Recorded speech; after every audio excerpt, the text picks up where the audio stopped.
The Watched Pot. Alternative title, The Mistress of Briony. This play has a little introduction which goes as follows.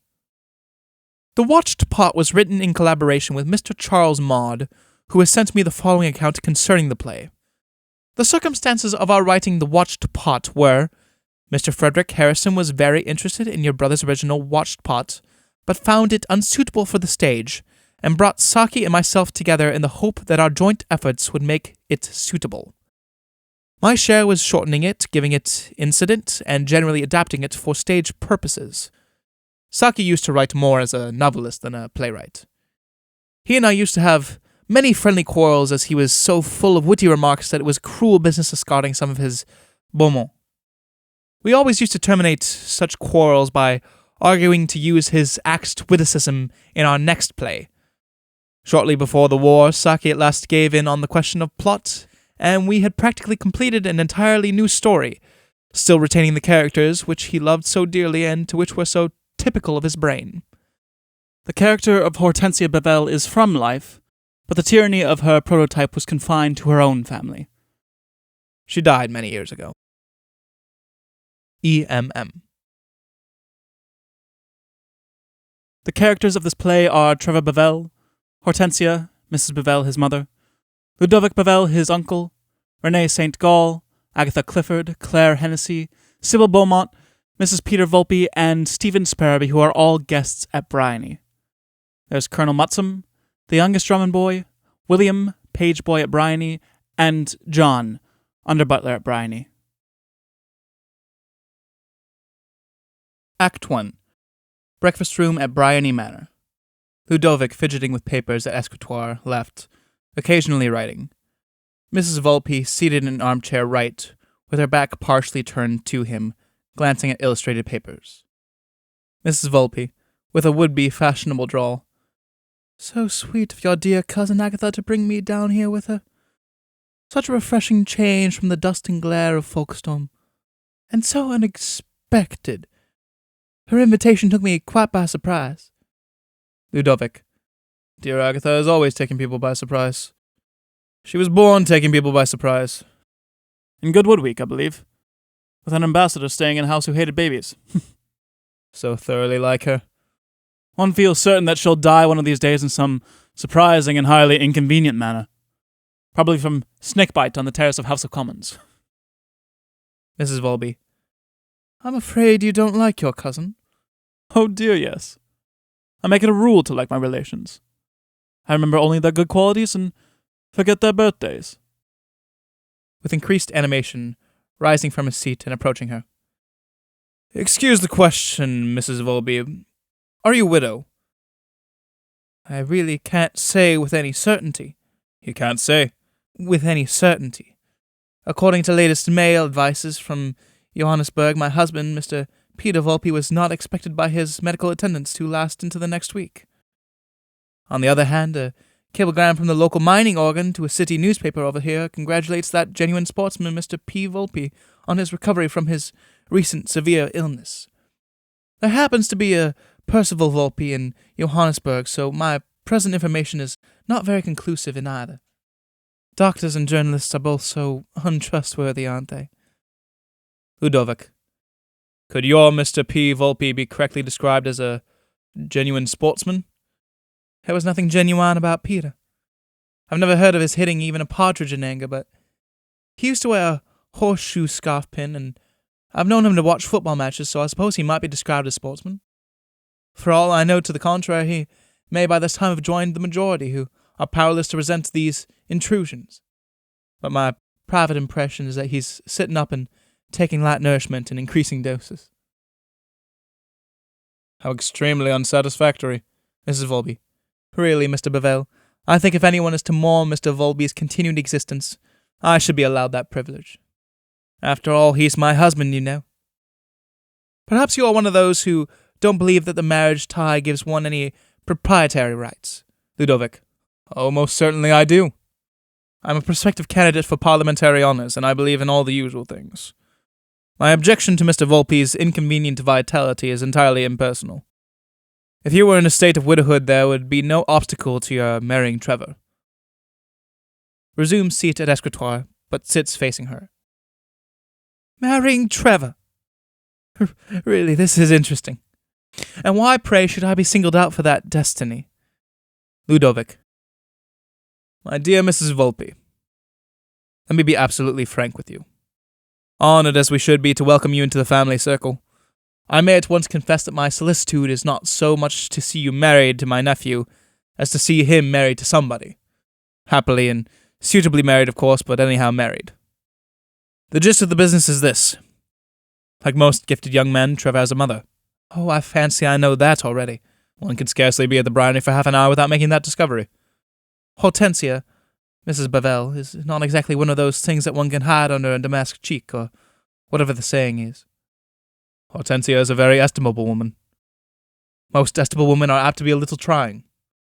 Without pretending to be an exhaustive knowledge on the subject, I should say Hortensia was the most trying woman in Somersetshire. Probably without exaggeration, one of the most trying women in the west of England. My late brother Edward, Hortensia's husband, who was not given to making original observations if he could find others ready-made to his hand, used to declare that marriage was a lottery. Like most popular sayings, that simile breaks down on application. In a lottery, there are prizes and blanks. No one who knew her would think of describing Hortensia as either a prize or a blank. Well, no. She doesn't come comfortably under either heading. My brother was distinguished for what is known as a retiring disposition. Hortensia, on the other hand, was dowered with a commanding personality. Needless to say, she became a power in the household, in a very short time the only power. A sort of governor general and mother superior and political boss rolled into one. A Catherine II of Russia without any of Catherine's redeeming vices. Mrs. Volpe. An uncomfortable sort of person to live with. Ludovic. Hortensia did everything that had to be done in the management of a large estate, and a great deal that might have been left undone. She engaged and dismissed gardeners, decided which of the under gamekeepers might marry and how much gooseberry jam might be made in a given year, regulated the speed at which perambulators might be driven through the village street and the number of candles which might be lighted in church on dark afternoons without suspicion of popery. Almost the only periodical literature that she allowed in the house was The Spectator, and The Exchange and Mart, neither of which showed any tendency to publish betting news. Halma and chess were forbidden on Sundays for fear of setting a bad example to the servants. Mrs. Volpe. If servants knew how often the fear of leading them astray by bad example holds us back from desperate wickedness, I'm sure they would ask for double wages. And what was poor Mr. Edward doing all this time? Ludovic. Edward was not of a complaining disposition, and for a while he endured Hortensia with a certain philosophic calm. Later, however, he gave way to golf. And Hortensia went on bossing things? From the lack of any organized opposition, her autocracy rapidly developed into a despotism. Her gubernatorial energies overflowed the limits of the estate and parish, and she became a sort of minor power in the moral and political life of the county, not to say the nation. Nothing seemed to escape her vigilance, whether it happened in the established church or the servants' hall or in the foreign office. She quarreled with the Macedonian policy of every successive government, exposed the hitherto unsuspected atheism of the nearest dean and chapter, and dismissed a page boy for parting his hair in the middle. With equal readiness, she prescribed rules for the better management of the Young Women's Christian Association and the Devon and Somerset Staghounds. Briony used to be a favorite rendezvous for the scattered members of the family. Under the Hortensia regime, we began to find the train service less convenient, and our opportunities for making prolonged visits recurred at rare intervals. Mrs. Volpe. Didn't her health wear out under all that strain of activity? Ludovic. With the exception of an occasional full-dress headache, Hortensia enjoyed impeccable good health. We resigned ourselves to the prospect of the good lady's rule at Briony for the rest of our natural lives. Then something happened which we had left out of all of our calculations. Edward caught a chill out otter hunting, and in less than a week, Hortensia was a widow. We are what is known as a very united family, and poor dear Edward's death affected us acutely. Mrs. Volpe. Naturally it would, coming so suddenly. Ludovic. At the time, there was a rainbow of consolation irritating our grief. Edward's otherwise untimely decease seemed to promise the early dethronement of Hortensia. Trevor was 20 years of age, and in the natural course of things, he would soon be the absolute master of Briony, and the relict of Edward Bavvel would be denuded of her despotic terrors and become merely a tiresome woman. As I have said, we were all much attended to poor Edward, but somehow his funeral was one of the most cheerful functions that we had celebrated at Briony for many years. Then came a discovery that cast a genuine gloom over the whole affair. Edward had left the management of the estate and the control of his entire and very considerable fortune to Hortensia, until such time as Trevor should take unto himself a wife. Rises from seat and takes short steps up and down. That was 6 long years ago, and Trevor is still unmarried, unengaged, not even markedly attracted towards any eligible female. Hortensia, on the other hand, has, ripened, without undergoing any process of mellowing. Rather the reverse. Aha! I begin to twig. Deprived by Trevor's marriage of her control of the money bags, Hortensia, as a domestic tyrant, would shrink down to bearable limits. Ludovic, seating himself. Hortensia, under existing circumstances, is like a permeating dust storm, which you can't possibly get away from or pretend that it's not there. Living with a comparatively modest establishment at the Dower House, she would be merely like town in August, or the bite of a camel, a painful experience which may be avoided with a little ordinary prudence. Mrs. Volby, I don't wonder that you're keen on the change. Keen? There's no one on the estate or in the family who doesn't include it in his or her private litany of daily wants. Mrs. Volby, and I suppose Mrs. Bavvel is not at all anxious to see herself put on the shelf and does her best to head Mr. Trevor off from any immediate matrimonial projects.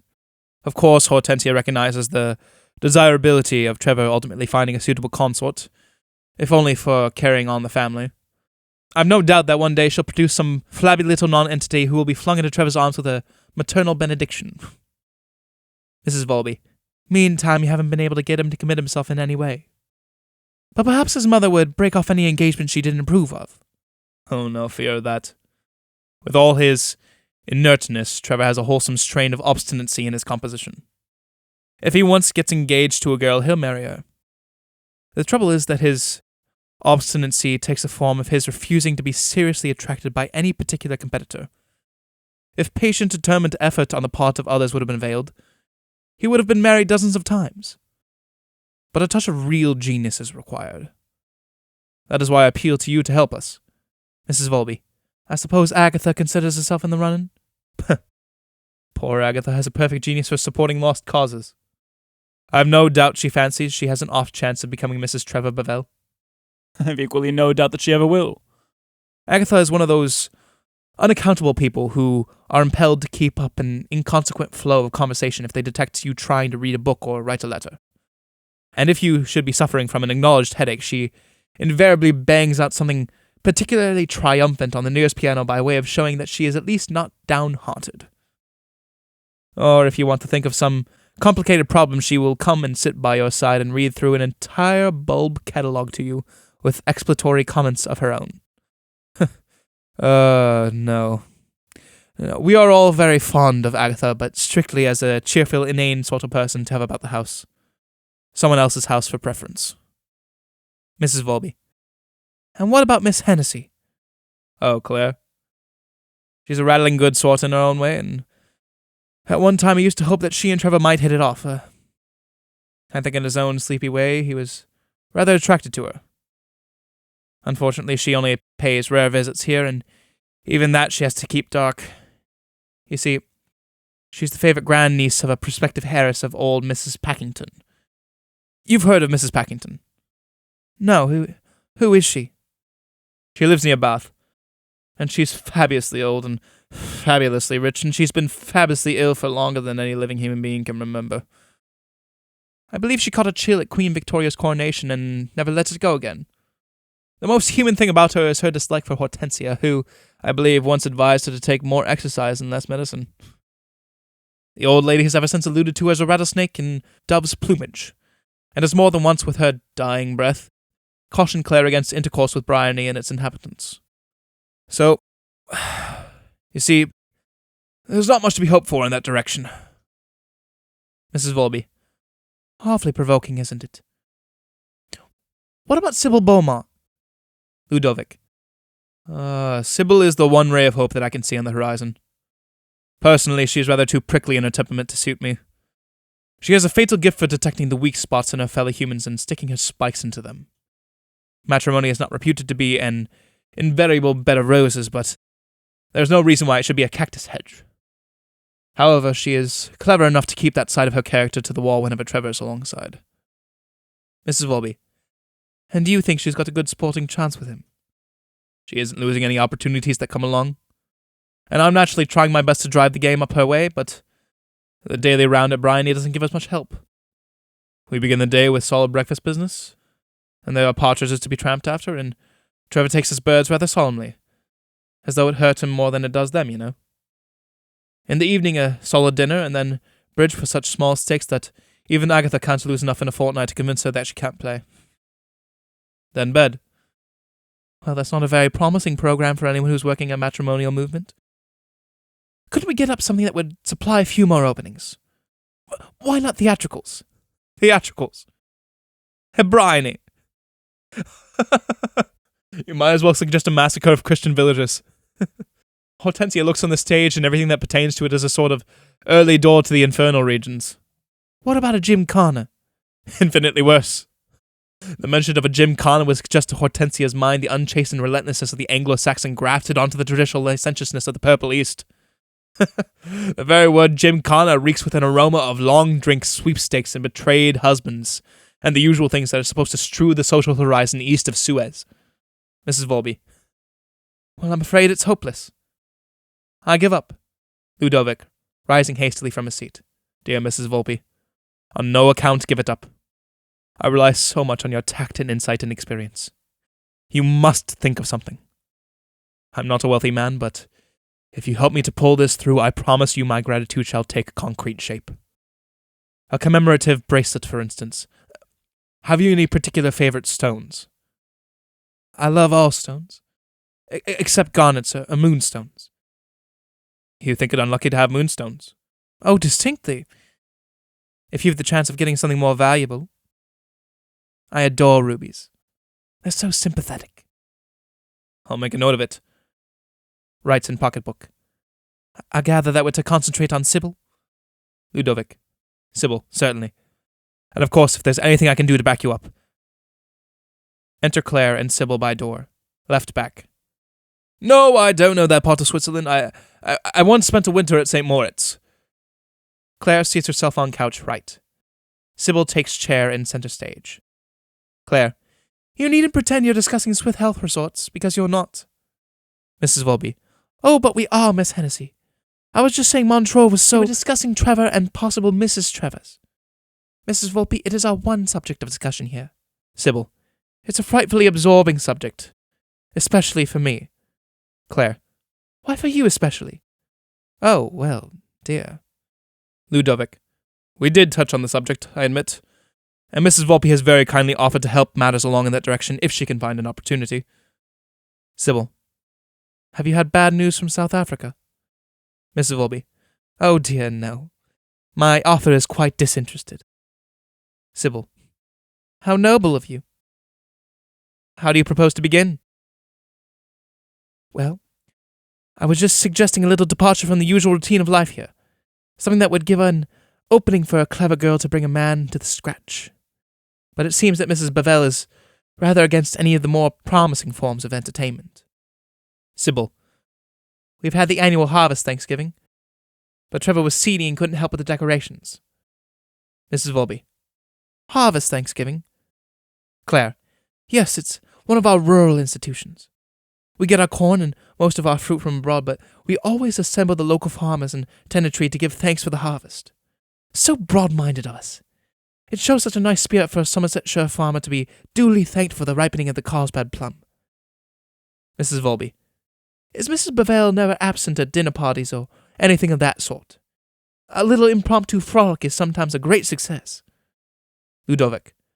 Now if you're going to plot anything illicit, I must really leave you. Hortensia is not in very great demand as a dinner guest, but she is taking me tomorrow to a meeting at Panfold in connection with the opening of a free library there, and there will be a reception of some sort in the town hall afterwards. I entirely disapprove of anything of a festive nature taking place here behind her back, but we shan't be back much before midnight. It's a fairly long drive.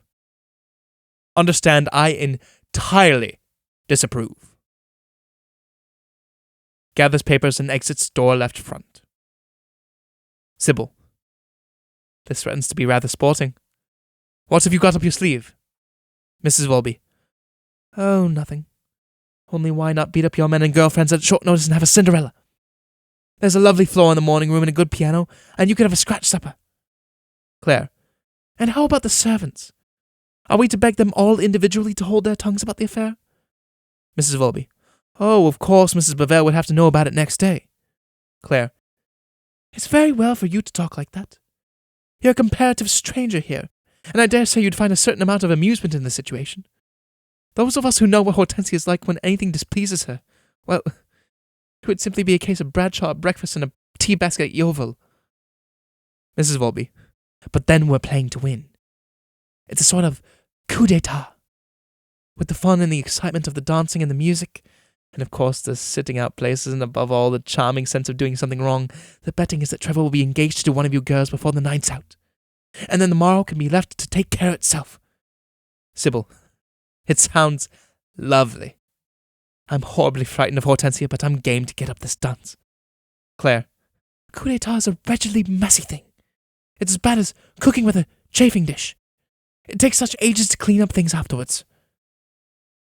Enter Agatha, door right back, with 2 large baskets piled with asters, dahlias, etc., and long trails of ivy and brambles.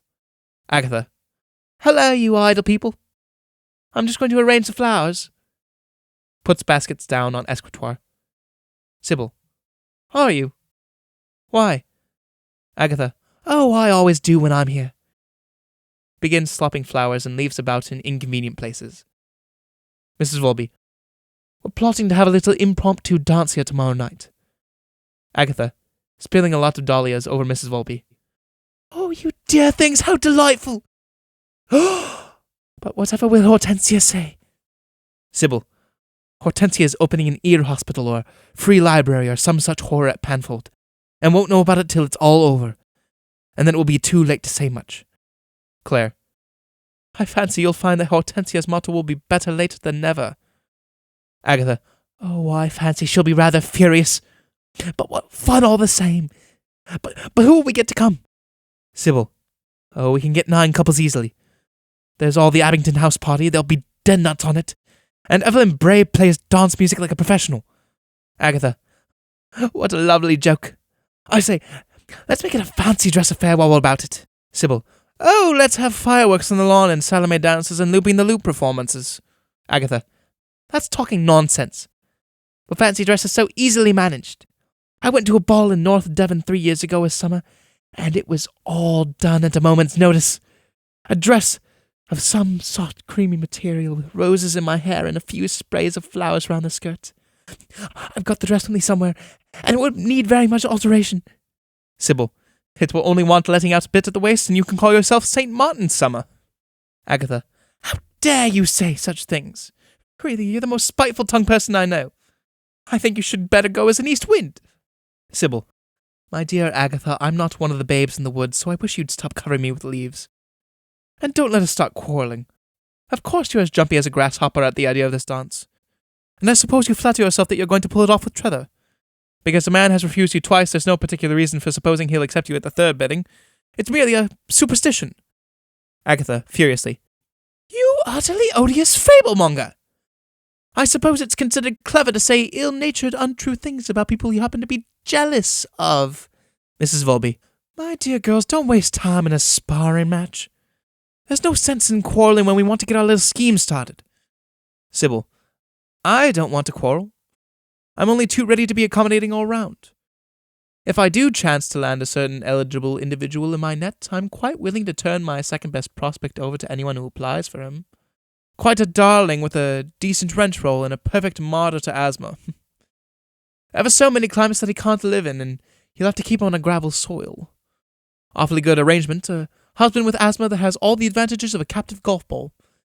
You always know pretty well where to put your hand on him and when you want him. Agatha.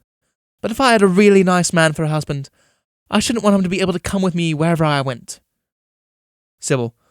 A woman who takes her husband about with her is like a cat that goes on playing with a mouse long after she's killed it. Mrs. Volby. First, catch your mouse. Which brings us back to the subject of the dance. I think we agree that fancy dress is out of the question? Claire. There wouldn't be time. Mrs. Volby. Well, why not make it a sheet and pillowcase dance? They all stare at her. It's quite simple. Everyone drapes themselves in sheets with a folded pillowcase arranged as a headdress, and a little linen mask completes the domino effect. No trouble, only it takes 10 minutes to arrange, and at a given time everyone sheds their masks and headgear, and the sheets make a most effective sort of Greek costume. Lulu, Duchess of Dulverton, gave quite a smart sheet and pillowcase at Bovary the other day. Agatha. Was it respectable? Mrs. Volby. Absolutely. Oh, do take your blessed bramble bush somewhere else. Agatha, who has impaled Mrs. Volby's skirt on a trail of briars, makes violent efforts to disentangle her. Mrs. Volby. No, please, leave my skirt where it is. I only want the brambles removed. Agatha. That's the worst of the briars. They do catch onto one's clothes so. Mrs. Volby. That is one of the reasons why I never sit down in a bramble patch for choice. Of course, if one has a tame hedge following one about the house, one can't help it. Agatha, gathering up remains of her foliage. Well, I shall go and do the dining room vases now, and leave you irritable things to work out the dance program. I'll think out of a list of people we can invite. Woo! Exit door front. Claire. Agatha would almost be tolerable in the Arctic regions, where the vegetation is too restricted to be used for house decorations. Sybil. Look here. I'll bike over to the Abingtons and get things in marching order there. I've just time before lunch. You're going to help us, I suppose, Claire? Claire. Oh, if you all are bent on having a domestic earthquake, I'll stand in with you. But I know that this thing is going to be a horrid fizzle. Sybil. You dear old thing. You always turn up trumps when it comes to the pinch. Claire. If you dare call me a dear old thing, I'll allude to you in public as a brave little woman. So there. Mrs. Volpe. Well, if you two are going to start sparring, I shall go and write letters. Exit Mrs. Volpe. Door right back. Claire. There's something I don't like about that woman. She looks at me sometimes in a way that's almost malicious. What on earth did Agatha bring her down here for? Sybil. Mrs. Volpe is somewhat of a rough diamond, no doubt. Claire. So many people who are described as rough diamonds turn out to be merely rough paste. Sybil. Even paste has its uses. Claire. Oh, afflictions of most kinds have their uses, I suppose, but one needn't go out of one's way to import them. Exit Sybil, right back.